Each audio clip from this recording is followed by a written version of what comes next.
বাঁকুড়া লোকসভা কেন্দ্রে বামফ্রন্টের প্রার্থী বাসুদেব আচারিয়া, তিনি গত 9বার এখানে জিতেছেন, এবার 10মবারের জন্য দাঁড়িয়েছেন ভোটে এবং অবশ্যই জেতার আশা নিয়ে। কিন্তু একটা প্রশ্ন উঠছে যে অনেকেই মনে করছেন যে তৃণমূল এখনো পর্যন্ত প্রচারে ভিড়ে এগিয়ে, আপনি কোথায় এগিয়ে মনে করছেন? না, প্রচারে ওরা এগিয়ে না, ভিড়ে এগিয়ে থাকতে পারে। আর ভিড়টা সিনেমার তারকাকে দেখার জন্যই ভিড়টা বেশি হচ্ছে এবং সেটা অর্গানাইজ করছে।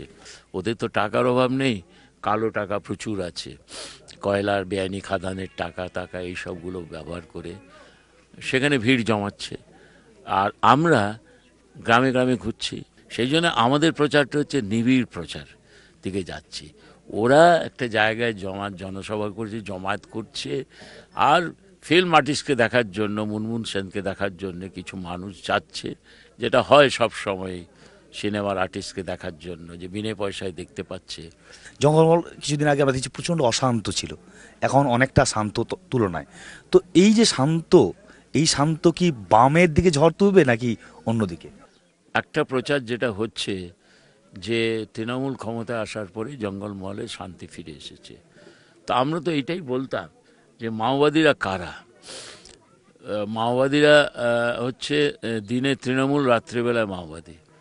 যখন এখানে প্রতিদিন খুন হচ্ছে, আমাদের প্রায় 300-350 আমাদের কমরেড খুন হয়েছেন এই 3টে জেলাতে। আমাদের প্রাক্তন সভাধিপতি, তার স্ত্রী পুরুলিয়া জেলার, তাকে জীবন্ত পুড়িয়ে মারা হয়েছিল। কোনোদিন কোনো ঘটনার উনি নিন্দা করেননি মমতা ব্যানার্জি। সত্যি যদি সেই ধরনের রাজনৈতিক নেতা হতেন, যেই খুন হন না কেন সেইটাকে নিন্দা করতেন, কিন্তু কোনোদিন নিন্দা করেননি। আপনার বিরুদ্ধে এবার নবাগতা, যেখানে আপনি এতদিন ধরে রাজনীতি করছেন, তো এই যে একদম রাজনীতিতে এলেন প্রথমবার, তিনি আপনার প্রতিপক্ষ, এটা কি মনে হয় আপনার রাজনৈতিক প্রতিপক্ষের থেকে এই প্রতিপক্ষ কঠিন? না, দেখুন, আমরা তো ব্যক্তির বিরুদ্ধে, তো আমাদের লড়াইটা না দলের নীতির বিরুদ্ধে লড়াই। 1.5 মাস ধরে লাগাতার আমি প্রচারের মধ্যে আছি।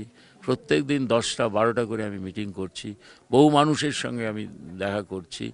তো আমরা সব লড়াইকে একটা চ্যালেঞ্জ হিসাবে মনে করি, আর সেই লড়াই আমরা জিতবো এটাও আমরা মনে করি। মমতা ব্যানার্জি ভাবছে অতিরিক্ত, কারণ উনি বুঝতে পেরেছেন মানুষের মোহমুক্তি হচ্ছে, মানুষের মোহভঙ্গ হচ্ছে। মানুষ যে সমর্থন দিয়েছিল বা পরিবর্তনের পক্ষে যে রায় দিয়েছিল, সেই মানুষ এখন অন্য ধরনের ভাবছেন। সেইটা থেকেই একটা অতিরিক্ত সুবিধা পাওয়ার জন্যে হয়তো মমতা ব্যানার্জি মুনমুন সেনকে এখানে দাঁড় করিয়েছেন। বাঁকুড়া লোকসভা কেন্দ্রে বাসুদেব আচারিয়া গত 9বার বোল্ড আউট করেছেন বিরোধীদের। তিনি এবার মনে করছেন যে এই রাজ্যে বা বিশেষ করে বাঁকুড়া লোকসভা কেন্দ্রে তৃণমূলের প্রতি মোহভঙ্গ হয়েছে। ক্যামেরায় সন্দীপ সাধুঘায়ের সঙ্গে নিমাই পান্ডা, এবিপি আনন্দ, বাঁকুড়া।